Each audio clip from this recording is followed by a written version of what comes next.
నమస్తే పీపుల్. నేను మీ Nitin. Welcome back to my channel.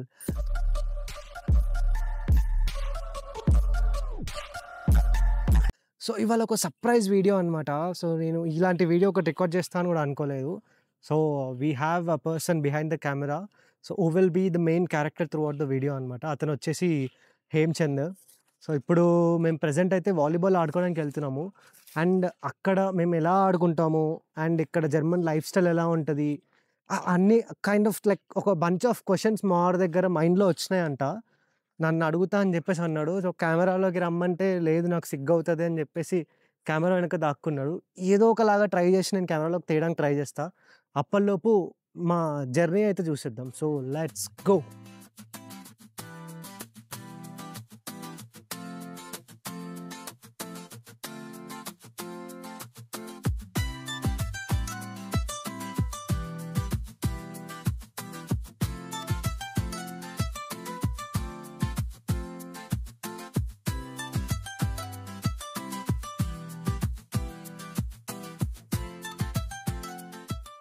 So, ఇక్కడికొచ్చిన తర్వాత నువ్వు ఇండియాలో ఏం మిస్ అవుతున్నావు? లైక్ కల్చరల్ డిఫరెన్స్ ఉండిద్ది.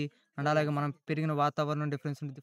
యాక్చువల్లీ చెప్పాలంటే సో, జర్మనీ అనేది ఎంటైర్‌లీ డిఫరెంట్. మనకి నాకైతే నాకు తెలిసినంత వరకు కల్చరల్ డిఫరెన్స్‌కి అలవాటు పడడానికి టైం పడతది. ఎందుకంటే ఇక్కడ చిన్న పిల్లలతో సహా ప్రతి ఒక్కళ్ళకి ఫుల్ ఫ్రీడమ్ ఉంటది. చిన్నగున్నప్పటి నుంచే ఇంట్లో నుంచి బయటికెళ్ళిపోవడము, వాళ్ళకిష్టం వచ్చింది జేయడము. అండ్ వీళ్ళకి బియర్స్ అవన్నీ ఈజీగా అవైలబుల్‌లో ఉంటాయి. అందరూ తాగేస్తూ ఉంటారు. చాలా కల్చరల్ డిఫరెన్సెస్ ఉంటాయి. మనం దానికి అలవాటు పడం గానీ, నాకు అనిపిచ్చింది. లైక్ మన ఇండియాలో ఉండింటే ఇవన్నీ ఉండేవి గాదు. పద్ధతిగా పెరుగుతారు గదా పిల్లలు అని అనిపిచ్చిందనమాట. ఇక్కడ గూడా అంతే. బట్ ఇక్కడ ఏంటంటే 18+ కన్సెంట్ ఉంటే తప్పితే ఇక్కడ నీకు ఆల్కహాల్ గాని ఏవైనా ప్రొవైడ్ చేయరు. ఆల్కహాల్ కాదు కానీ, I have seen many kind of beers like students are drinking. ఎస్పెషల్‌గా yeah! School children like even వాళ్ళు మన బాటిల్స్ పట్టుకొనెళ్తారు. స్టూ ఇప్పుడు మన యూనివర్సిటీ యొక్క ఫంక్షన్స్‌లో చూసినా వాళ్ళు బీరే ఆఫర్ చేస్తారు. వాళ్ళు యాక్చువల్లీ బియర్ ఆఫర్ చేస్తారు. ఇక్కడ ఏ ఫెస్టివల్ అయినా సరే హోమ్ మేడ్ బియర్ వాళ్ళు తీసుకొచ్చి ఆఫర్ చేస్తూ ఉంటారు. అది కూడా మగ్స్‌లో. నీకు ఇష్టం వచ్చినంత బియర్ నువ్వు తాగొచ్చు. అండ్ స్పోర్ట్స్ ఫెస్ట్స్ అవన్నీ ఉంటాయి. ఆ ఫెస్ట్‌లో నువ్వు ఎంజాయ్ చేయొచ్చు. ఎవ్వరు నిన్ను అడగడు. Like no one questions you. You yeah! Have yeah! Freedom. అది మన ఇండియాలో అంత ఫ్రీడమ్ ఉండదు. కాకపోతే మన ఇండియాలో ఏంటి అంటే మనము మొత్తం మన ఇంట్లోనే పెరుగుతాము. మన మమ్మీ డ్యాడీ కింద పెరగడము. ఇట్స్ లైక్ ఎక్కువ లాలన అంటారు గదా! యాహ్! లాడ్ యాహ్! వేయడము అలా ఉంటది ఇండియాలో. కానీ ఇక్కడ అలా ఉండదు. వదిలేస్తారు. నీకిష్టం వచ్చింది చేసుకో రా బాబు ఇక్కడ అన్నట్టు ఫ్రీడమ్‌తో వదిలేస్తారు. ఇక్కడ జర్మనీలో నువ్వు పిక్ చేసుకున్న ఒక హ్యాబిట్ లైక్ మనం కొన్ని హ్యాబిట్స్‌కి అలవాటు పడిపోతాం. ఒక కంట్రీ అవును. డిఫరెన్స్ వచ్చిన తర్వాత ఈవెన్ స్టేట్ దాటినా కూడా మన ఇండియాలోనే. అవును. సో, ఇక్కడ నువ్వు హ్యాబిట్స్ క్రియేట్ అయిన థింగ్ ఏంటి? సో, ఇండియాలో చెప్పాలంటే మనకందరికీ తెలిసిందే. మనము ఎవరన్నా ఫ్రెండ్ మన ఇంటికొచ్చి కిందున్నా రారా అంటే 5 మినిట్స్ అని చెప్పేసి మనం అట్‌లీస్ట్ 20 మినిట్స్ అని తీసుకుంటాము.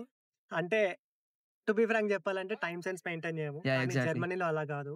నేను జర్మనీకి వచ్చిన తర్వాత ఫస్ట్ నేర్చుకుంది టైమ్ సెన్సే.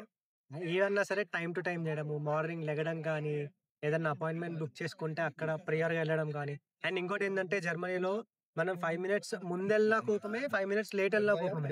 టైమ్ అంటే కరెక్ట్‌గా నీకిప్పుడు 1 మినిట్ అటు ఇటు అయినా సరే వాళ్ళు ఒప్పుకోరు. నువ్వు కరెక్ట్ టైమ్‌లో ఉండాల. నువ్వు ముందెళ్తే బయట వెయిట్ చేయమంటరు. లేట్‌గా ఎళ్తే ఎళ్ళిపోమంటరు. అట్లుంటది. సో, ఆ టైమ్ టైమ్ మేనేజ్‌మెంట్ అనేది నేనైతే జర్మనీకొచ్చిన తర్వాత చాలా డీప్‌గా అలవాటు చేసుకున్నాననమాట. సో, ఇప్పుడు మనం ఈ సమ్మర్ అయితే చిల్ అవుతున్నాం మొత్తం బావుంది. బట్ వింటర్ వచ్చేసరికి నీకు మార్నింగ్ అంటే సన్‌రైజ్ చాలా హ్మ్. లేట్‌గా అయిద్ది. 7కి యాహ్! అలా వచ్చిద్ది. నైట్ 7కి, 6:30కే సన్‌సెట్ అయిపోద్ది. అవును. సో, నేను పాడ్‌కాస్ట్‌లన్నీ చూసినప్పుడు నాకేంటంటే డిప్రెషన్ అనే వర్డ్ ఎక్కువ వినిపిచ్చిద్ది. సో, అది నువ్వు ఎలా ఓవర్‌కమ్ అయ్యావు? ఇన్ కేస్ హుహు. డిప్రెషన్ కాదులే mental stability, mental health how do అంటే యూ మేనేజ్? యాక్చువల్లీ చెప్పాలంటే యాహ్! That's true. ఇక్కడ వింటర్స్ అనేవి లైక్ మనం బయట ఎక్స్‌ప్లోర్ చేయడానికి ఏముండదు. లిటరల్లీ చెప్పాలంటే రూమ్‌లోనే ఉంటాము. బయట ఫుల్ చలి పెడుతదని చెప్పి ప్రతీదీ రూమ్‌లోనే ఉంటాం. కానీ జర్మన్స్ అట్లా గాదు. జర్మన్స్ వింటర్‌లో కూడా వింటర్ స్పోర్ట్స్ అనేవి ఆడుతూ ఉంటారు. లైక్ ఐస్ హాకీ గానీ, లేదా మౌంటైన్ క్లైంబింగ్, స్నో స్కేటింగ్ గానీ అవన్నిటికి వెళ్తూ ఉంటారనమాట. సో, జర్మన్స్ చాలా యాక్టివ్‌గా ఉంటారు కానీ, మనం ఎప్పుడైతే కంట్రీ దాటేసి వేరే కంట్రీకొచ్చి ఇక్కడ చలికి మనం అలవాటు పడకుండా రూమ్‌లలో ఉంటాం గదా! సో, అప్పుడు మనకట్లా అనిపిస్తది. కానీ నాకైతే టు బీ ఫ్రాంక్ చెప్పాలంటే నేను వింటర్‌లో అంత డిప్రెస్డ్ ఫీల్ అవ్వలేదు. బికాజ్ నేను నా స్టడీస్‌లో మునిగిపోవడము, ఇంకా యూట్యూబ్‌లో కొంచెం టైం పెట్టి వీడియోస్ ఎడిటింగ్ చేసుకుంటూ ఉండడము. సో, అలా టైమ్ పాస్ చేస్తూ నాకు వింటర్ కూడా చాలా అనిపిచ్చింది. ఫస్ట్ టైమ్ స్నో చూసా. Full excitement. యాహ్! యాహ్! రోజు నాది ఇంకా ఫస్ట్ ఫ్లోరే కాబట్టి విండో తెరవగానే కింద మొత్తం స్నో చాలా నీట్‌గా కనిపించేది. వ్యూస్ అని చాలా బాగుండేవి. నేనైతే వింటర్ ఎంజాయ్ చేశా. డిప్రెస్డ్ అని చెప్పలేను గానీ, కొంచెం ఉండేది. లైక్ స్పోర్ట్స్ యాక్టివిటీ అనేది చాలా తక్కువుండేది. బికాజ్ ఔట్‌డోర్ స్పోర్ట్స్ ఇలా మేము సమ్మర్‌లాగా బయటకొచ్చి వాలీబాల్ గానీ, క్రికెట్, ఫుట్‌బాల్ లేదా ఇంకా వేరేది ఏ గేమ్ అయినా సరే వింటర్‌లో ఆడలేం. అదే సమ్మర్‌లో అయితే మేము చాలా ఫ్రీగా ఆడుకోవచ్చనమాట. సో, ఆ డిఫరెన్సెస్ అయితే ఉంటాయి. అక్కడ కొంచెం లాగ్ అనిపించింది నాకైతే. Yeah! Exact. Yeah! Now coming to studies like ఇక్కడ ఎడ్యుకేషన్ ఏంటంటే మనకి as far as I know నాకైతే నేను ఇండియాలో ఉన్నప్పుడు నాకు 2 types of university, 3 type of యూనివర్సిటీలు ఉన్నాయని మాత్రమే తెలుసు. అవును. సో, ఎడ్యుకేషన్ ఎలా వర్క్ అయిద్ది. టీయూకి ఒకలాగా ఉండిద్ది. అవును. హాక్స్‌లాకి ఒకలాగా ఉండిద్ది. అవును. ఇంకో దానికి ఇంకోలాగా ఉండేది. అవును. ప్రైవేట్‌గా ఒకలాగా ఉంది. యాహ్! సో, ఇక్కడ నీ సజెషన్ ఏంటి? నువ్వు ఇప్పుడు అంటే మాక్సిమం ఫోర్త్ సెమ్‌లో ఉన్నావు. హ్మ్. ఈ ఫోర్త్ సెమ్ నీ జర్నీ అండ్ అలాగే నీకు ఎప్పుడైనా ఈ కోర్స్ నుంచి క్విట్ అయ్యి వేరే కోర్స్‌కెళ్దామా? లేదంటే ఇండియా ఎళ్ళిపోయి బెటర్ ఛాన్స్ లైక్ అక్కడే మాస్టర్స్ చేసుకున్నా నీకు ఎకనామికా సరిపోయిద్ది, ఎమోషనల్ సపోర్ట్ ఉండిద్దని ఎప్పుడైనా అనిపిచ్చిందా? ఆ! ఇలా లైక్ ఇండియా ఎళ్ళిపోదాము, లైక్ మనం ఇండియా ఎందుకు వదిలేసొచ్చాము, అక్కడే ఉంటే అయిపోవుండు అనే ఆలోచన చాలా సార్లొచ్చింది. ఎందుకంటే, మనం ఆఫ్‌కోర్స్ ఇక్కడ ఉంటాము. ఇంటిని వదిలేసి ఇంత దూరం వచ్చేసి, వాళ్ళు లేకుండా మనది మనం వండుకొని, ప్రతీదీ మనమే జేసుకోవాలంటే మనకు కొంచెం అనిపిస్తది. మిస్ అవుతున్నప్పుడు లేదా వాళ్ళు వీళ్ళు గుర్తొచ్చినప్పుడు అక్కడే ఉంటే అయిపోవు గదా! అని అనిపిస్తది. కానీ కాదు. నీకిక్కడ వన్స్ నువ్వు కంట్రీ దాటావంటే, మన కంట్రీలో ఉన్న ఎడ్యుకేషన్ సిస్టమ్ ఎంటైర్‌లీ డిఫరెంట్. ఇక్కడ జర్మనీలో నేను చూసిందేంటి అంటే ఎస్పెషల్లీ ఇక్కడ స్టేట్‌కి ఆహ్, కమింగ్. ఇక్కడ స్టేట్‌కి మనకి ఎడ్యుకేషన్ సిస్టమ్ డిఫరెన్స్ ఉంటదనమాట. సో, వీళ్ళ ఎడ్యుకేషన్ సిస్టమ్ ఎంటైర్‌లీ డిఫరెన్స్. వీళ్ళ యూనివర్సిటీ కానీ, వేరే ఏదైనా హాక్‌షూలా కానీ, ప్రైవేట్ యూనివర్సిటీస్ కానీ, వాళ్ళ దగ్గర ఎడ్యుకేషన్స్ చాలా బావుంటాయి. సో, మనం ఎక్స్‌ప్లోర్ చేయడానికి ఎక్కువుంటది. సబ్జెక్ట్ నేర్చుకోవడం డీప్ అది చాలా బావుంటదనమాట జర్మనీలో. నాకది నచ్చింది. సో, న ఈ పా వే ఆఫ్ ఎడ్యుకేషన్ మనం ఇండియాలో కావాలి అంటే, మనం పీహెచ్‌డీ చేయాలి పక్కా. కానీ నువ్విక్కడ మాస్టర్స్ చేస్తేనే నీకా నాలెడ్జొస్తది. So, it's better if we do it in here. So, నేనైతే ఇక్కడే చేద్దామనుకుంటున్నా. ఎందుకంటే, జర్మనీలో చాలా మీకు లైక్ చెప్పాలంటే టు బీ ఫ్రాంక్ ఇక్కడ మీకు చాలా ఓపెన్ అప్ అవ్వడానికి చాలా ఉంటది. ఏదైనా రాకపోయినా నేర్చుకోవడానికి అండ్ ఎవరైనా చెప్పడానికి అలా అలా చాలా ఉంటదనమాట. సో, అది సో, ఐ ఐ ఫర్దర్‌గా ఇంకా డీటెయిల్‌గా కావాలంటే మనోడు ఇంకా ఎక్స్‌ప్లెయిన్ చేస్తా అని చెప్పొచ్చాడనమాట. So, okay. టీయూకొచ్చేసరికి నార్మల్ యూనివర్సిటీ తేడా ఏంటంటే, హ్మ్. టీయూకి నీకు 90 కాకుండా 120 క్రెడిట్స్ ఉంటాయి. ఓకే. సో, ఒక నార్మల్ యూనివర్సిటీ హాక్స్‌షూలే అయితే 90 క్రెడిట్స్ ఉంటాయి. వాళ్ళకేంటంటే మ్యాండేటరీ ఇంటర్న్‌షిప్ ఉంటుంది. సో, దానివల్ల ఏదైనా కంపెనీకెళ్ళి నువ్వు ఇంటర్న్‌షిప్ అప్లై చేసినా సరే, మ్యాండేటరీ వాళ్ళకి ఫస్ట్ ప్రయారిటీ ఇస్తారు. ఎందుకంటే, వాళ్ళకి యూనివర్సిటీ అది కొన్ని క్రెడిట్స్ ఉంటాయి. హుహు. వేరేస్ టీయూకొచ్చేసరికి ఏంటంటే, నీకన్ని క్రెడిట్స్ ఇంటర్న్‌షిప్‌కనేది సెపరేట్‌గా ఇవ్వరు. సెకండ్ థింగ్ వచ్చేసరికి టీయూస్ నీకు ఈజీగా 4 ఇయర్స్ పట్టిద్ది. ఓకే. నీకు డ్యూరేషన్ కంప్లీట్ చేయడానికి కూడా ఏంటంటే 4 ఇయర్స్ డ్యూరేషన్ ఇస్తారు. హుహు. అదే నీకు హాక్స్‌లే గాని నార్మల్ ప్రైవేట్ అయితే ఏమంటంటే, ప్రైవేట్ నువ్వు ఎంత తొందరగా చేసుకుంటే అంత వస్తాయి. ఎందుకంటే నువ్వు మనీ పే చేస్తున్నావు కాబట్టి. ఓకే. హాక్స్‌లో వచ్చేసరికి ఏంటంటే ఓన్లీ 90 క్రెడిట్స్ కదా! కాబట్టి నీకు 2 ½ ఇయరే డెడ్‌లైన్. ఒక హుహు. సబ్జెక్ట్ వచ్చేసరికి 3 అటెంప్ట్స్ మాత్రమే ఉంటాయి. ఇక్కడ మనం ఏమనుకుంటామంటే సబ్జెక్ట్‌లు పాస్ అవ్వడం చాలా ఈజీ అనుకుంటాం. సో, ఇక్కడికొచ్చేసరికి ఏంటంటే ప్రొఫెసర్ టు ప్రొఫెసర్ సినారియో మారిపోయిద్ది. అదే నీకు హాక్స్‌లే అనుకో ఒక 10 సబ్జెక్ట్‌లు హ్మ్. సింపుల్‌గా ఒక 10 సబ్జెక్ట్‌లు ఉన్నాయనుకో నువ్వు 10లో ఒక 6 వచ్చేసరికి నీకు రిపోర్ట్ సబ్మిషన్ ఉండిద్ది. ఓకే. తక్కువ రాసేవి తక్కువుంటాయి. అదే టెక్నికల్ యూనివర్సిటీ ఏంటంటే, నీకు ఇప్పుడు మనకున్నట్టు 15 సబ్జెక్ట్‌లున్నాయి మనకి. అవును. 15లో మనకి మాక్సిమం ఒకటి, రెండే రిపోర్ట్. హ్మ్. హ్మ్. మిగతాయి హ్మ్. మొత్తం ప్రాజెక్ట్ చేయాలి. 5, 6 ప్రాజెక్టులు చేయాలా. ప్రాజెక్ట్‌తో సహా ఎగ్జామ్ రాయాల. అవును. ఇక్కడ మనకు తెలిసిందే ప్రొఫెసర్ గురించి. నువ్వు ఓకే. సొంతంగా రాసావనుకో మార్క్స్ ఇవ్వడు. యాహ్! వాడు ఈ బుక్‌లో ఉన్నది ఉన్నట్టు రాసుకోవాలి. అవును. ఎగ్జాక్ట్‌లీ. సో, సో, ఇక్కడ ఇవన్నీ ప్రొఫెసర్స్ ఎక్స్‌పెక్టేషన్ చాలా ఉంటది. లైక్ మనకి అర్థమైంది కాకుండా వాళ్ళేదైతే మనకి సబ్జెక్ట్‌లో వాళ్ళు ఎక్స్‌ప్లెయిన్ చేస్తారో పాయింట్ టు పాయింట్ అలాగే రాయాలన్నమాట. Exactly. And as you mentioned మనకి హాక్‌షులాకి మేజర్ డిఫరెన్స్ ఏంటి అంటే వాళ్ళకి ప్రాజెక్ట్స్ అనేవి తక్కువుంటాయి. అండ్ రిపోర్ట్ రైటింగ్ ఎక్కువుంటది. Exams like in in paper exams చాలా తక్కువుంటాయన్నమాట. సో, టెక్నికల్ యూనివర్సిటీస్‌లో మనకి పేపర్ ఎగ్జామ్స్ ఎక్కువుంటాయి. అలాగే ప్రాజెక్ట్స్ కూడా ఉంటాయి. ఒక సబ్జెక్ట్‌కి ఎగ్జాక్ట్‌లీ. ప్రాజెక్ట్ చేయాలి. ప్లస్ ఎగ్జామ్ గూడా రాయాలి. అండ్ ఇంటర్న్‌షిప్స్ కూడా లైక్ హాక్‌షులేకి ఇంకా ప్రైవేట్ యూనివర్సిటీ వాళ్ళకి మ్యాండేటరీ ఇంటర్న్‌షిప్స్ ఉంటాయి. సో, బయట వాళ్ళు ఇంటర్న్‌షిప్స్ ఎతుక్కున్నా సరే వాళ్ళకి ఈజీగా వచ్చేస్తదనమాట. టెక్నికల్ యూనివర్సిటీ వాళ్ళకి ప్రిఫరెన్స్ తక్కువుంటది. నువ్వు ఇంటర్న్‌షిప్ చేయాలి అంటే నీకు మాక్సిమం స్కిల్స్ చూస్తారు. ప్లస్ హ్మ్. నీకు ప్రొఫిషియన్సీ ఉందా లేదా? నువ్వు చేయగలుగుతావా లేదా? ప్రతి ఒక్కటి వాలిడేట్ చేసి నీకు ఆ పొజిషన్ ఇస్తారు. సార్ ఇంకా సింపుల్‌గా చెప్పాలంటే technical universities IIT, NITs type హ్మ్. మనకి ఎక్కువ సబ్జెక్టులుంటాయి, ఎక్కువ ప్రాజెక్టులుంటాయి. ఓకే. అండ్ అలాగే నీ థీసిస్ చాలా ఇంపార్టెంట్ కీ రోల్ ప్లే చేసేదిక్కడ. ఓకే. అక్కడ నీకేంటంటే అది నార్మల్ టైర్ 1, టైర్ 2 కాలేజెస్ లాగే. హ్మ్. హ్మ్. బట్ హ్మ్. ద థింగ్ ఈజ్ నీకేంటంటే అంత స్ట్రిక్ట్ గానే ఉండిద్ది. బట్ నీకింక తెలిసిందేగా టెక్నికల్ యూనివర్సిటీ అంత ఇప్పుడు నేనే ఉన్నా. హ్మ్. హ్మ్. ఇండియాలో జనరల్‌గా చూసుకుంటే మనకంత నాలెడ్జ్ ఉందో లేదో అర్థం గాదు. ఓకే. ఇక్కడేంటంటే ఓకే. మనకు తెలియనిదిచ్చినా ఏదో ఒకటి సాల్వ్ చేయగలమనే చిన్న కాన్ఫిడెన్స్ మాత్రం బిల్డ్ అయిద్ది అంతే. అంతకు మించి యూనివర్సిటీలు డజంట్ మ్యాటర్. నేనైతే టెక్నికల్ యూనివర్సిటీ కంటే హాక్స్‌లో డైరెక్ట్‌గా ఎళ్ళిపోమంటా. ఎందుకంటే ఈజీ 2 సంవత్సరాలు అయిపోద్ది. ఇంటర్న్‌షిప్ మ్యాండేటరీ ఉండిద్ది. తొందరగా అయిపోతది. అప్లికేషన్ తొందరగా అయిపోద్ది. జాబ్ తెచ్చుకోవచ్చు. ఓకే. టెక్నికల్ యూనివర్సిటీ ఈడ తిరిగి తిరిగి సాలిపోయిద్ది. ఏముండదు. So, that is the difference between Hochschule, technical university and private universities. నువ్వు జర్మనీకొచ్చి నాకు తెలిసి ఎన్నాళ్ళయింది ఇప్పటి దాకా? జర్మనీకొచ్చి ఆల్‌మోస్ట్ ఆల్ 14, 15 మంత్స్ దాటేసింది. సో, ఇప్పుడు దాకా 15 మంత్స్ అయింది. సో, నీ హుహు. ఎక్స్‌పీరియన్స్ ఎలా ఉంది? ఇనిషియల్ డేలో నువ్వు ఫేస్ చేసిన స్ట్రగల్స్ ఏంటి? అండ్ అలాగే అకామిడేషన్ చాలా ఉంటాయిగా ఇనిషియల్ అవునవును. నుంచి ఇప్పుడు దాకా. యాహ్! సో, 15 మంత్స్ అంటే యాక్చువల్లీ నేను జర్మనీకి రావడం అదొక డ్రాస్టిక్ డెసిషన్ అనమాట. నా లైఫ్‌లో అలాంటి డెసిషన్ నేను ఫస్ట్ టైమ్ తీసుకున్నా. నాకు మార్నింగ్ వీసా వచ్చింది. ఈవినింగ్ ఫ్లైట్ బుక్ చేసుకొని నైట్ ఎక్కేసా అనమాట. అకామిడేషన్ అనేది బుక్ చేసుకోలేదు. నేను బుక్ చేసుకుంది ఆల్రెడీ వెయిటింగ్ లిస్ట్‌లో ఉండే. కన్ఫర్మ్డ్ అకామిడేషన్ లేదు. ఇక్కడ జనాలెవ్వరు తెలీదు. లైక్ అలా సడెన్‌గా ఫ్లై అయిపోయా అనమాట. అండ్ ఇక్కడికొచ్చిన తర్వాత నేను ఫ్లైట్‌లో ఉన్నప్పుడు మా అక్క నాకొక రూమ్ బుక్ చేసింది. అది కూడా అవైలబుల్ ఉన్న రూము. నా కాలేజ్‌కి దగ్గరలో. అండ్ అది డబుల్ బెడ్‌రూమ్ ఫ్లాట్ అనమాట టు బీ ఫ్రాంక్ చెప్పాలంటే. పర్ నైట్‌కి €50 పే చేసి నేనక్కడ 4 నైట్స్ స్టే చేశా. అండ్ దెన్ సెకండ్ డే రోజు నేను నాకు అకామిడేషన్ కన్ఫర్మేషన్ గురించి వాళ్ళ దగ్గరకొస్తే వాళ్ళు నాతో మాట్లాడి "మీకివ్వలేము ఇప్పుడు" అన్నారు. "లేదు నేను ఇలా ఆల్రెడీ మూవ్ అయిపోయాను. నా దగ్గర కన్ఫర్మ్డ్ అకామిడేషన్ లేదు. సో, నాకిప్పుడు అర్జెంట్‌గా కావాలి" అని నేను వాళ్ళతో మాట్లాడితే వాళ్ళని కన్విన్స్ చేస్తే అప్పుడు వాళ్ళు నాకు 2 డేస్ టైమ్ ఇచ్చి నా దగ్గర అప్లికేషన్స్ అన్నీ ఫిల్ చేయించుకొని ఒక రూమ్ ఇచ్చారనమాట. అది కూడా 10 స్క్వేర్ మీటర్ రూము. అండ్ ఒక బెడ్, ఒక టేబుల్, మధ్యలో చైర్ అంతే. చైర్ తీసేస్తే నడిచే గ్యాప్ మాత్రమే ఉంటది. ఆ చిన్న రూమ్‌లో కిచెన్ ఒక దగ్గరుంటది. అలా నేను ఒక 2 మంత్స్ సర్వైవ్ అయ్యా.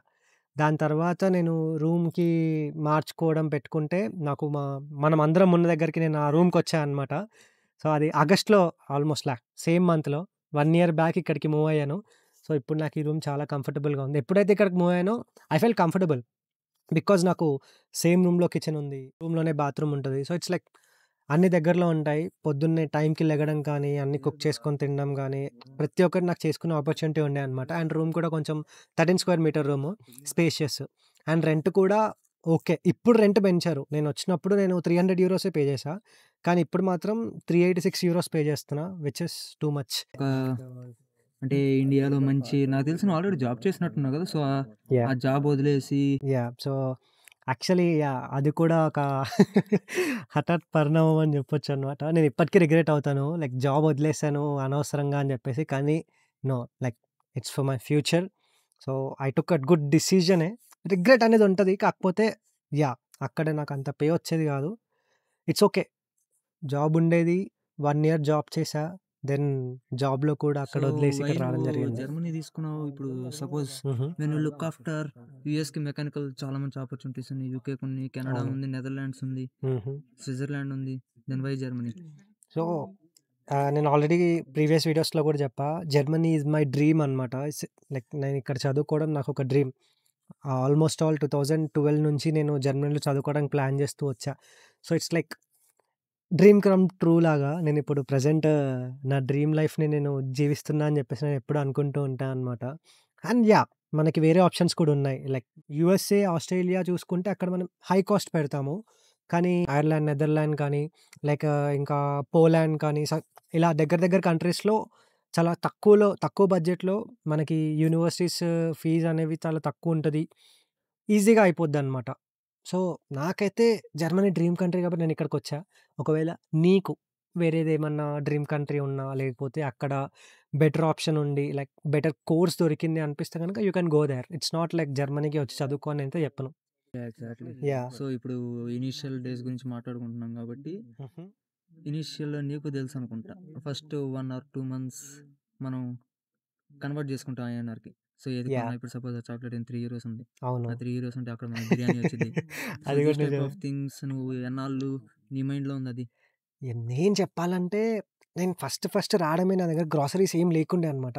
నా బ్యాగ్‌లో మ్యాగీ ప్యాకెట్ గూడా లేదు. ఓన్లీ బట్టలు, షూ, ల్యాప్‌టాప్ అవే ఉన్నాయి. అండ్ చిన్న చిన్న స్నాక్స్ లైక్ అప్పటికప్పుడు ఏవి దొరికినా అవి పెట్టుకొని వచ్చేసా. యాస్ నేను ఆల్రెడీ చెప్పా గదా! లైక్ మార్నింగ్ వీసా వచ్చింది. మధ్యాహ్నం టికెట్ బుక్ చేసుకొని నైట్‌కొచ్చేసా. సో, ఏం ప్యాక్ చేసుకోలేదనమాట.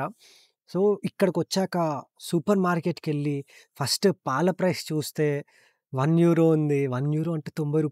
మన దగ్గర లీటర్ పాలు €70కే ఇక్కడ ₹90. అమ్మో! ఎగ్జాక్ట్‌లీ. ₹90 పెట్టాలా? మళ్ళీ బ్రెడ్ చూస్తే €1.5 అమ్మో! ₹150 బ్రెడ్ పెట్టాలా? అలా చాలా అనిపించిందనమాట. ఆల్‌మోస్ట్ ఆల్ నేను కన్వర్ట్ చేసుకుంటూ ఉన్నది దగ్గర దగ్గరగా 1 ½ 2 మంత్స్ వరకు కన్వర్ట్ చేసుకుంటూ ఉన్నా. దాని తర్వాత గూడా అప్పుడప్పుడు మధ్యలో కన్వర్ట్ చేసుకునేవాడిని.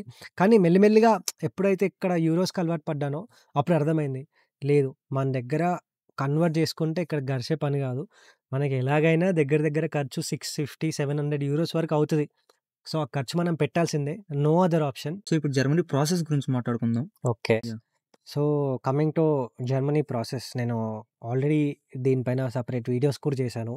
సో, జర్మనీ ప్రాసెస్‌కి చాలామంది ఏదేదో అనేసుకుంటూ ఉంటారు. చాలా కష్టంగా టెన్షన్ పడుతూ ఉంటారు. సో, అదంతా కాకుండా సింపుల్‌గా ఫస్ట్ నువ్వు రీసెర్చ్ స్టార్ట్ చెయి. ఏ కంట్రీస్‌లో లైక్ జర్మనీలో ఏ స్టేట్‌లో ఎడ్యుకేషన్ ఏ యూనివర్సిటీస్‌లో బావుంటది? అండ్ నీకు కావాల్సిన కోర్సు ఏ యూనివర్సిటీలో ఉంది? లైక్ అలా షార్ట్ లిస్ట్ చేసుకొని ఆ యూనివర్సిటీ రిక్వైర్మెంట్స్ ఏంటి? ప్రతి ఒక్కటి నువ్వు డీటెయిల్డ్‌గా నీ దగ్గర పెట్టుకొని దెన్ ఆ స్కిల్ సెట్ నీ దగ్గర ఉందా? లేదా? నువ్వు మేనేజ్ చేయగలుగుతావా? లేదా? నీ పైన నీకు నమ్మకం ఉందా? లేదా? ఫస్ట్ ఆఫ్ ఆల్ అవన్నీ చూసుకొని సెట్ చేసుకుంటే it's not two tough. And present ఇప్పుడు మనము జర్మనీ ప్రాసెస్ చూసుకుంటే లిటరల్లీ చెప్పాలంటే, నేనొచ్చినప్పుడు నేను సమ్మర్‌లో వచ్చాను. మా సమ్మర్ ఇంటేక్‌కి మహా అంటే ఒక 30,000-40,000 మెంబర్స్ వచ్చేవాళ్ళు. International students. అదే ప్రెజెంట్ సమ్మర్ ఇంటేక్‌కి ఆల్‌మోస్ట్ ఆల్ 1,00,000 వరకు స్టూడెంట్స్ వచ్చారంట. International students. గెస్ చేయండి. లైక్ 2 టైమ్స్ అయిపోయారు. సో, కాంపిటీషన్ నార్మల్‌గా ఉండదిప్పుడు. ఇంతకు ముందులాగా నీకు ఈజీగా సీట్ ఇచ్చేయరు. సో, ఇప్పుడైతే చాలా ఎక్స్‌పెక్టేషన్స్ ఉన్నాయి. రిక్వైర్మెంట్స్ కూడా చాలా ఉన్నాయి. అన్నీ పాస్ చేయాలంటే అంత ఈజీ గాదు. సో, ఇట్స్ బెటర్ మీరు కొంచెం బ్యాకప్ పెట్టుకొని ఏదన్నా కన్సల్టెన్సీకెళ్ళాలన్నా నేను ఆల్రెడీ చాలా వీడియోస్‌లో నేను ఈ కన్సల్టెన్సీ గురించి మాట్లాడుతూ వచ్చా. So, hour global overseas consultancy. So, consultancy Seshu sir నడిపిస్తున్నారు. అండ్ సార్ కాంటాక్ట్ నేను డిస్క్రిప్షన్‌లో కూడా పెడతా. మీకేమైనా డౌట్స్ ఉన్నా సరే, లేదా ప్రాసెస్ స్టార్ట్ చేయాలన్నా సరే, ఒక్కసారి కన్సల్టెన్సీని అప్రోచ్ అవ్వండి.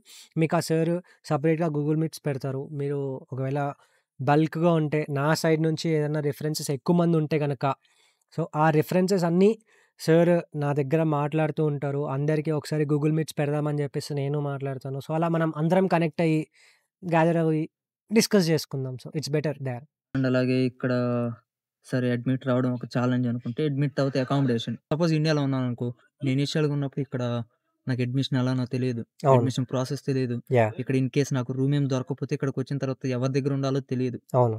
అంటే సపోజ్ ఇప్పుడు నేను ప్రైవేట్ రూమ్స్ ఎలా బుక్ చేయాలో తెలీదు. ఇవన్నీ సిట్యుయేషన్స్ చాలా ఉన్నాయి. సో, హ్మ్. హ్మ్. ఇప్పుడు ఇక్కడికొచ్చిన తర్వాత కొన్ని వీగే అని అవి ఇవి కొన్ని అకామిడేషన్ సైట్స్ మనకి తెలిసినాయి. అంటే నువ్వు ఆల్రెడీ యూట్యూబ్‌లో చెప్తూ ఉంటావు కాబట్టి, యాహ్! So, yeah! నువ్వు రీసెర్చ్ చేసిన దాని ప్రకారం హుహు.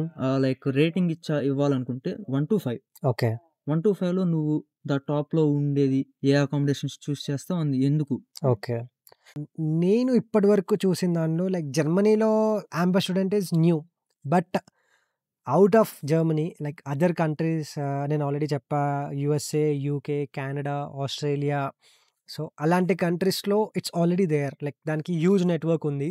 అండ్ మీరు దాంట్లో జస్ట్ సెర్చ్ బార్‌లో ఓపెన్ చేసి అక్కడ మీ యూనివర్సిటీ నేమ్ సెర్చ్ చేస్తే చాలు యూనివర్సిటీ దగ్గరలో ఉన్న అకామిడేషన్స్ అన్నీ చూపిస్తది. అండ్ ఆ అకామిడేషన్స్ కూడా హైలీ సెక్యూర్డ్ ఉంటాయి. And rent will be including current bill కానీ, వాటర్ బిల్, వైఫై బిల్ అవన్నీ దానిలో ఇంక్లూడింగ్ ఉంటాయి. అండ్ మీకు రూమ్‌లో అన్ని ఫెసిలిటీస్ ఉంటాయి. కిచెన్ కానీ, బాత్రూమ్ అవన్నీ సెపరేట్ ఉంటాయి. సో, అలాంటి ఆప్షన్స్ చాలా చూపిస్తది యాంబా స్టూడెంట్ నాకు తెలిసినంత వరకు. అండ్ జర్మనీలో నేను చూసిందయితే ప్రెజెంట్ అది ఫ్రాంక్‌ఫర్ట్‌లో ఉంది, బెర్లిన్‌లో ఉంది అండ్ మ్యూనిష్‌లో ఉంది. So, like it's it's currently growing. నువ్వు ఒకవేళ ఈ పలానా సిటీస్‌కి మూవ్ అయితే గనక అక్కడ చూసుకుంటే it will give you the best options.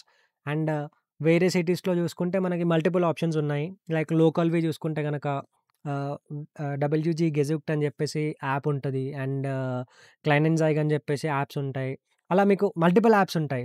లోకల్‌లో చూపించేవి. కానీ దాంట్లో ఏంటి అంటే డైరెక్ట్‌గా నువ్వు ప్రైవేట్ అపార్ట్మెంట్స్, ప్రైవేట్ రూమ్స్ అలాంట్లో మూవ్ అవుతావనమాట. అక్కడ నీకు సెక్యూరిటీ అనేది సెపరేట్‌గా ఏముండదు. డైరెక్ట్‌గా నువ్వు ఒక తెలియని అపార్ట్మెంట్‌కెళ్ళిపోతావు.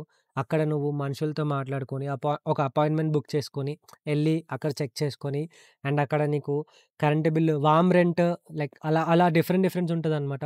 సో, అదంతా different. So, this is about Amber student. నీకు లింక్ డిస్క్రిప్షన్‌లో ఇస్తా. ఒకసారి చెక్‌ఔట్ చేసేయండి. సో, మనకిక్కడ నాకు తెలిసి చాలా మందున్నాం. అవును. ఈవెన్ సాటర్‌డే, సండే కామన్‌గా ఇన్ ద సెన్స్ అందరూ కలిసి వండుకుంటా, బిర్యానీ చేసుకుంటా, యాహ్! నైట్ 2 దాకా ఆడుకుంటా, యాహ్! ముచ్చట్లు చెప్పుకుంటా. So, different kinds of people, different kinds of vibe, different kind of energy ఉండేది. సో, మేబీ సమ్‌టైమ్స్ నువ్వు నాకు తెలిసి కొన్ని మిస్ అయినట్టున్నావు. కొన్ని కాదు మాక్సిమం మిస్ అయ్యి యూట్యూబ్ వీడియోస్ అది ఇది అని. So, how do you feel? ఇప్పుడు ఆలోచించుకుంటే ఇనీషియల్ డేస్‌లో రాలేదు కొన్నిటికి. సో, అవును. How so, it feels? Actually నేను జర్మనీకొచ్చిన కొత్తలో నాకు క్లౌస్తల్‌లో తెలుగు వాళ్ళున్నారన్న విషయం కూడా తెలీదనమాట. నాకు ఓన్లీ ఒక అన్నయ్య తెలుసు. సందీప్ అన్నయ్య. సో, ఆ అన్నయ్య, వదిన వాళ్ళిద్దరూ నాకు బర్లిన్ నుంచి క్లౌస్తల్‌కి రావడానికి హెల్ప్ చేశారు. అండ్ ఇక్కడ కూడా వచ్చిన తర్వాత నేను ఆల్మోస్ట్ ఒక 2, 3 వీక్స్ తర్వాత ఇక్కడ క్రికెట్ ఆడతారని తెలిసి క్రికెట్‌కెళ్ళి మీతో పరిచయం స్టార్ట్ చేసుకున్నాను. అప్పుడు మీరు నాకు కలిసారు. అండ్ అలా నా బర్త్‌డే సేమ్ మంత్‌లో ఉండడము. నేను ఆ బర్త్‌డేకి వీళ్ళకి నా బర్త్‌డే ఇవాళ అని చెప్పడము. అండ్ అది దట్ టూ నా బర్త్‌డే వీకెండ్ రావడము. అందరం కలిసి క్రికెట్ ఆడి, వీళ్ళు కుక్ చేసుకుంటే నన్ను ఇన్వైట్ చేసి, నా గురించి కేక్ చేసి, సో, అదంతా చాలా జరిగిందనమాట నా బర్త్‌డే రోజు. సో, అది ఫస్ట్ వీకెండ్ చెప్పాలంటే. దాని తర్వాత వీళ్ళు చాలా వీకెండ్స్ చేశారు. మధ్యలో నాకు టైం దొరక్క, నేనేదో బిజీలో ఉండి, నేను వీకెండ్స్ వీళ్ళ దగ్గరికి రాక, సో, అలా కొంచెం నేను చాలా వరకు మిస్ అయ్యా. నేను ఇన్‌ఫాక్ట్ చెప్పాలంటే నా బీటెక్‌లో కూడా నేను చాలా మెమోరీస్ క్రియేట్ చేసుకోలేకపోయా. సేమ్ థింగ్ నేను ఇక్కడ కూడా చేస్తున్నా అని చెప్పేసి రిగ్రెట్ అయ్యి, వన్స్ నేను ఎప్పుడైతే ఈ థర్డ్ సెమిస్టర్ స్టార్ట్ అయిందో, అప్పటినుంచి ఐ స్టార్టెడ్ మింగ్లింగ్. ఫస్ట్ మనం మెమోరీ క్రియేట్ చేసుకోవాలి. ఇంతమంది జనాలున్నారు. అందరూ మనతో మాట్లాడడానికి ఎఫర్ట్ పెడతారు. మనం కూడా వాళ్ళతో మాట్లాడాలి. అండ్ తెలుగు కమ్యూనిటీ అంటూ ఉంటది. Like we celebrate festivals. మొన్న రీసెంట్‌గా సంక్రాంతి సెలబ్రేట్ చేశాము. వినాయక చవితి సెలబ్రేట్ చేశాము. సో, అలాంటివన్నీ చేస్తూ ఉంటాము. మెమోరీస్ క్రియేట్ చేసుకుంటూ ఉంటాము. నైట్ వీకెండ్స్ బిర్యానీస్ చేసుకోవడం కానీ, లైక్ మెమరీ గేమ్స్ అని, డంషెలాక్స్ అని చాలా ఎంజాయ్‌మెంట్ ఉంటది మా దగ్గర.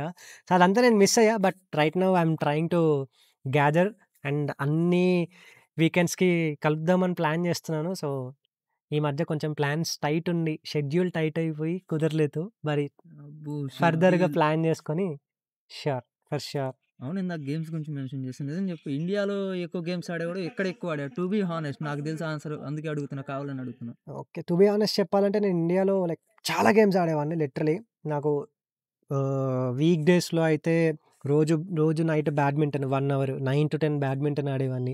వీకెండ్స్‌లో అయితే ఫ్రెండ్స్ అందరిని గ్యాదర్ చేసి గ్రౌండ్‌కెళ్ళి cricket, tennis ball cricket, hard ball tennis. ఇక్కడైతే టేప్ బాల్‌తో ఆడతాను. నాకు అస్సలు ఇంట్రెస్ట్ ఉండదు. నేను ఇన్‌ఫాక్ట్ క్రికెట్‌కి కూడా వెళ్ళడం మానేసా. ఇప్పుడు సమ్మర్ కాబట్టి మేము సమ్మర్‌లో వాలీబాల్ ఆడతాము. That's the best thing. And ఇక్కడ కూడా నేను బ్యాడ్మింటన్ ఆడడం స్టార్ట్ చేశా. So, it's like right now I am not high in India or not high in Germany. 2 balance చేస్తున్నా అని జెప్పొచ్చు. అండ్ యాక్టివిటీస్‌లో గూడా నేను చాలా నాకు తెలిసి ఎనర్జిటిక్‌గా ఉంటా కాబట్టి అన్నిట్లో పార్టిసిపేట్ చేస్తున్నా అని నా ఒపీనియన్. మరి నువ్వేమంటావు? ఆహ్, ఏదో అప్పుడప్పుడు వస్తుంటావులే గాని గేమ్స్‌కి. హుహు. ద థింగ్ ఈజ్ ఇప్పుడు అందరూ పార్ట్ టైమ్‌లని, ఇవి అని అది ఇది అని అంట పడుతుంటే, అవును. నువ్వు మాత్రం ఇది గేమ్స్‌కి బ్యాడ్మింటన్‌కి కోచ్‌గా ఆ టైప్. సో, ఈ టైప్ ఆఫ్ జర్నీ ఎలాగండి? అలాగే జర్నీ ఏముందిలే జనరల్‌గా మనకు తెలుసది. So, it's like yeah! నాకు అందరూ హీవీ జాబ్స్ అని జెప్పేసి, లేదా బయట పార్ట్ టైమ్స్ అని జెప్పేసి తిరుగుతూ ఉన్న టైంలో, నాకిలా యూనివర్సిటీ స్పోర్ట్స్ ఇన్‌స్టిట్యూట్స్‌లో కూడా జాబ్స్ ఉంటాయని తెలిసిందనమాట. నేనలా మా ఏదో యూనివర్సిటీ వెబ్‌సైట్ సెర్చ్ చేస్తూ ఉంటే దాంట్లో ఒక నోటిఫికేషన్ వచ్చింది. బ్యాడ్మింటన్ ట్యూటర్ కావాలి అని జెప్పి. మనం ఎలాగో బ్యాడ్మింటన్ మంచిగా ఆడతాము. లైక్ అడ్వాన్స్‌డ్ ప్లేయర్ కాకుండా ఇంటర్మీడియేట్‌కి, అడ్వాన్స్డ్‌కి మధ్యలో ఉన్న ప్లేయర్ లాగా నా ఒపీనియన్. సో, నేను అంత ఆడతాను. నాకు అన్ని రూల్స్ తెలుసు. వాళ్ళతో ఒకసారి ఆడా. నేను వాళ్ళతో స్పోర్ట్స్ ఇన్‌స్టిట్యూట్‌కెళ్ళి పర్సనల్‌గా మాట్లాడి, ఐ కెన్ ప్లే అని జెప్పేసి వాళ్ళకి నా గేమ్ జూపించి, వాళ్ళు నన్ను నమ్మి ఈ ఆపర్చునిటీ వచ్చిందనమాట. ఆల్మోస్ట్ ఆల్ లైక్ డిసెంబర్‌లో స్టార్ట్ చేశా. ప్రెజెంట్ అయితే వీక్లీ ఒక 8 అవర్స్ మేనేజ్ చేస్తున్నా. పర్ అవర్ వాళ్ళు నాకు €12 పే చేస్తారు. So, which is very less. But 8 hours per 1 week 8 hours అంటే మొత్తం లైక్ అరౌండ్ €100 అనుకోండి రఫ్‌గా. €100 వస్తాయి. అలా €400 పర్ మంత్. అది చాలా తక్కువే. నేను ఎర్న్ చేస్తుంది తక్కువే. కానీ I'm playing at the same time I'm earning. నేను ఎంజాయ్ చేస్తూ ఎర్న్ చేస్తున్నా. Which is best part for me. I enjoy working. So, నాకిదైతే దొరికింది. వేరే పార్ట్ టైమ్స్ హెవీ జాబ్స్ అని చెప్పేసి అవి ట్రై చేస్తూ ఉన్నా. ఏదన్నా మంచిది దొరికితే బావుండు. జనరల్‌గా చూసుకుంటే ఇండియాలో మనం ఫెస్టివల్స్ చాలా బాగా సెలబ్రేట్ చేసుకుంటాం. అవును. మార్నింగ్ లేసి ఇంట్లో అమ్మ ఏదో ఒకటి వండుతా ఉండిద్ది. యాహ్! సో, మనం అప్పుడు జనరల్‌గా నేనైతే గుడికెళ్ళేవాడిని. బట్ నువ్వు ఎళ్ళావో నాకు తెలియదు. గుడికెళ్ళంటే ఏం వెళ్తాంలే ఇక్కడేగా స్కిప్ చేసిన డేస్ కూడా కొన్ని ఉండే ఉంటాయి. బట్ ఇక్కడికొచ్చాక స్పెసిఫిక్‌గా గుడికెళ్ళడానికే మనం 3 ½ అవర్స్ స్పెండ్ చేస్తున్నాం. సో, అది నీకెలా ఉంది? అంటే సడెన్ చేంజ్ అనుకోవచ్చు. లేదంటే మనం ఫెస్టివల్స్ ఎలా జరుపుకుంటాం? నీ టైప్ ఆఫ్ ఒపీనియన్ ఎందుకంటే ఆల్రెడీ నీకు తెలుసు మనం ఎవ్రి ఫెస్టివల్ ఇక్కడ సెలబ్రేట్ చేసుకుంటాం అవును. As a community. Yeah! So, ఇక్కడ నేనుంటున్న తెలుగు కమ్యూనిటీ వాళ్ళు one of the best people అని చెప్పొచ్చు. ప్రతి ఫెస్టివల్‌కి మనం చేద్దాంరా అని చెప్పి తీసుకొని మేము లాస్ట్ టైమ్ వినాయక చవితి కూడా సెలబ్రేట్ చేసాము. ఇప్పుడు నెక్స్ట్ వచ్చే వినాయక చవితికి కూడా ఆల్రెడీ ప్లాన్స్ స్టార్ట్ చేసాము. అండ్ సంక్రాంతి సెలబ్రేషన్స్ కానీ, దివాళీకి ఏం చేయలేదు. కానీ ప్రతి ఒక్కళ్ళు గుడికెళ్దామని చెప్పేసి, ప్రతి ఒక్కళ్ళ బర్త్‌డే వచ్చినా సరే గుడికెళ్దామని చెప్పేసి అందరూ గ్యాదర్ అయ్యి వెళ్ళడం గానీ అలా జరుగుతూ ఉంటది. And yeah! ఇప్పటివరకు నేను చెప్పాలంటే టు బీ ఫ్రాంక్ చెప్పాలంటే జర్మనీకొచ్చాక నేను టెంపుల్‌కి 2 టైమ్స్ ఎళ్ళా అనుకుంటా అంతే. అండ్ ఒకసారి చర్చ్‌కెళ్ళా. ఆ చర్చ్‌కి కూడా నా బర్త్‌డే రోజెళ్ళా ఫస్ట్ టైమ్. జర్మనీకొచ్చిన తర్వాత ఫస్ట్ నేను విజిట్ అయిన టెంపుల్ చర్చే. దాని తర్వాత టెంపుల్‌కెళ్ళా. అది కూడా టెంపుల్‌కెళ్ళాలంటే లిటరల్లీ చెప్తున్నా ఇక్కడ నుంచి బస్‌లో ఎళ్ళాలి. దెన్ ట్రైన్ మారాలి. మళ్ళీ ట్రామ్‌లెక్కాలి. అక్కడ చాలా నడవాలి. సో, అదంతా ట్రావెల్ చేయలేక నేను టెంపుల్స్ అవాయిడ్ చేశా కానీ usually yeah! I love going to temples. అక్కడ ఒక పీస్‌ఫుల్ లైక్ మంచిగుంటది. నేను ఇండియాలో ఉన్నప్పుడు ఎళ్ళేవాడిని. ప్రతి పండక్కి టెంపుల్‌కెళ్ళడము, మొక్కడం అవి జరిగేది కానీ ఇక్కడికొచ్చాక కొంచెం తగ్గింది. అండ్ ఇక్కడ కూడా టెంపుల్స్‌లో లైక్ మొత్తం తమిళియన్స్ ఉంటారు. చాలా చేస్తారు టెంపుల్స్. వాళ్ళకి టెంపుల్స్ ఇయర్ ప్లాన్ మొత్తం వాళ్ళు మనకి టెంపుల్స్‌కెళ్తే వాళ్ళు మనకి ఒక క్యాలెండర్ లాంటిది ఇస్తారు. దానిలో అన్నీ ఉంటది. లైక్ పాంప్లెట్‌లా ఉంటదొకటి. ఆ పాంప్లెట్‌లో ప్రతి ఒక్క ఫెస్టివల్ గురించి మెన్షన్ చేస్తారు. మనల్ని రమ్మని ఇన్వైట్ చేస్తారు. మనము లైక్ గుడికెళ్ళినా సరే, ఏమైనా ఫెస్టివల్స్‌కి గుడికెళ్ళినా సరే, అక్కడ అన్నదానం జేయడం గానీ, అక్కడ వాళ్ళు ప్రసాదాలు పెట్టడం గానీ అండ్ యాహ్! నేనెళ్ళినప్పుడు దగ్గర దగ్గరగా 3 టైప్స్ ఆఫ్ ప్రసాదం ఉండే. దానిలో రైస్ ఉండే, మోదకాలుండే, ఇంకా అదేదో స్వీట్ ఉండే. లైక్ ఇక్కడ టెంపుల్స్ బావుంటాయి. కానీ ట్రావెలే కొంచెం బోరింగుంటది. సో, అది నేను ఇండియాలో ఉన్నప్పుడైతే చేసేవాడిని. కానీ ఇక్కడికొచ్చాక కొంచెం తగ్గింది. ట్రావెలింగ్ అంటున్నావు. ఆ ట్రావెలింగ్‌కే సినిమాకి గూడా వచ్చావు అక్కడే. గుర్తులేదనుకుంట నీకు. యాహ్! నా ఫస్ట్ నువ్వు cinema I uh cannot forget. సినిమాకొచ్చింది? నేనెళ్ళింది 'కల్కి' మూవీకి. ఓకే. మాగ్డెబర్గ్‌లో ఎళ్ళాము. మాగ్డెబర్గ్ అంటే ఇట్స్ ఎ డిఫరెంట్ స్టేట్ అనమాట. సో, ప్రెజెంట్ మేము నీడర్‌జాక్సెన్‌లో ఉన్నాము. సో, అది జాక్సన్ అనాల్ట్. సో, అది డిఫరెంట్ స్టేట్ అనమాట. సో, అది మాగ్డెబర్గ్ అక్కడ క్యాపిటల్ సిటీ. అక్కడికెళ్ళాము. అక్కడ థియేటర్‌లో చూసి, ఆ రోజు డే మొత్తం ఎంజాయ్ చేశాము. నాకు తెలిసి 3 ½ అవర్స్ జర్నీ. అందులో 2 ట్రైన్స్ మారాము. అందరం ఉండే గాబట్టి జర్నీలో మాట్లాడుకుంటూ, వ్లాగ్స్ చేసుకుంటూ కొంచెం ఫన్ ఉండే. అదే మనము ఒకళ్ళమిద్దరం ఎళ్ళామనుకో కొంచెం బోర్ కొడతది. అండ్ అందులోనూ అక్కడికెళ్ళిన తర్వాత మేము మూవీ ఎక్సైట్‌మెంట్ 'కల్కి' అప్పుడే రిలీజ్ అయింది. పెద్ద పెద్ద టాక్స్ వచ్చాయి 'కల్కి' గురించి. అలా ఉంది, ఇలా ఉంది. 'ప్రభాస్' ఉన్నాడు, 'కమల్ హాసన్' ఉన్నాడు. 'దీపిక పడుకోన్' అబ్బో! మామూలు కథలు కాకుండే. అవన్నీ చూడ్డానికెళ్ళాం గాబట్టే అలా అయిపోయింది. మళ్ళీ చూడాలి నెక్స్ట్ మూవీ మూవీకి బావుంది గానీ, ఏమెళ్తామో. అమ్మో! థియేటర్ ఎక్స్‌పీరియన్స్ దెయ్యం దెబ్బలాగుందయ్యా. చెప్పాలంటే యాక్చువల్లీ ఆ థియేటర్ భయమేసింది. చాలా ఘోరంగుండే. లోపలికెళ్ళాలంటే ఇప్పుడు లోపల ఏమైపోద్దా అని భయముండే గానీ, సౌండ్ ఎక్స్‌పీరియన్స్ మాత్రం బావుండే. I love the theatre. Like మళ్ళీ ఎళ్ళాలా అంటే ఆలోచిస్తా. కానీ ఓకే అనే చెప్పొచ్చు. అవును. డైలీ ఏ ఫుడ్ వండుకుంటున్నావు? నాకు తెలిసి మనం ఇంటికాడ చేసుకున్నాం. నాకు తెలిసి వంటలు రావు అంతగా. పప్పు, ఈ రసం, సాంబారు, చపాతీలు రెడీమేడ్ దొరుకుతాయి. ఓకే. అయి తెచ్చుకుంటాం. అవును. ఇవి కాకుండా డిఫరెంట్ ఏమైనా ట్రై చేసావా? ఈడకొచ్చిన తర్వాత? ఫుడ్ అంటే యాక్చువల్లీ నేను ఇండియాలో ఉన్నప్పుడు అప్పుడప్పుడు కిచెన్‌లోకెళ్ళి అమ్మకి హెల్ప్ జేయడం జరిగేదనమాట. అండ్ వీకెండ్స్ వస్తే గూడా ఆనియన్స్ కట్ జేయడం గానీ, ఏదైనా వెజిటబుల్స్ కట్ జేయడం గానీ, ఏదో హెల్ప్ చేసేవాడిని. అలా, అలా, అలా, అలా నాకు కొంచెం కుకింగ్ గూడా ఇండియాలో ఉన్నప్పుడే ఐడియా ఉంది. కానీ ఇక్కడికొచ్చాకే ఎక్స్‌పెరిమెంట్స్ జేయడం స్టార్ట్ జేశా. వచ్చిన ఒక 1 ½ మంత్‌లోనే నేను బిర్యానీ జేయడము, ఇంకా veg veg mix like veg rice చేసుకోవడం, వెజ్ బిర్యానీలాగా అలా, అలా రకరకాలుగా ట్రై జేశాను. అండ్ ఇప్పటి వరకు చెప్పాలంటే యాక్చువల్లీ నేను ఇండియాలో చేయని ఫుడ్స్ అన్నీ ఇక్కడ ట్రై చేశా. మష్రూమ్ మసాలా గానీ, పన్నీర్ మసాలా గానీ, ఇంకా చికెన్ బటర్ మసాలా చాలా చేశానులే. లైక్ కైండ్ ఆఫ్ ఎగ్జాక్ట్‌లీ చెప్పాలంటే రెస్టారెంట్‌లో ఎలా అయితే మనం ఫుడ్ టేస్ట్ చేస్తామో అలా చెయ్యాలి అని చెప్పి పట్టుబట్టుకొని ఆల్మోస్ట్ అలా వచ్చేలాగా చేశాను. చాలా వరకు వ్లాగ్స్ తీసా.